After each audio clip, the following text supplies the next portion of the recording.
So this is the axe pit, as we call it here at the Maine Warrior Gym. This is a range where you can come and throw an axe. It's a lot of fun though. It's a recreational sport. Replace bowling or mini golf or pool or things like that.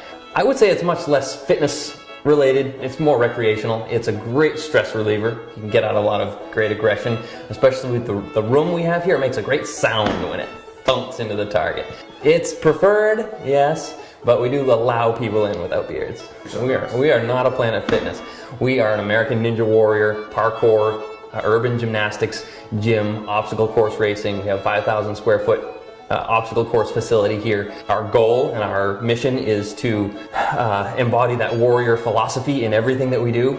Get you to step out of your comfort zone, do something that you're really not comfortable with, try something that's a little frightening, either physically or mentally, you're a little bit scared of. That's really healthy for everyone. You know, we get in such a routine with going to the gym or going to work, and you know, often step outside of your comfort zone and do things that frighten you a little bit. So that's what we try to do here. Try to scare people a little bit.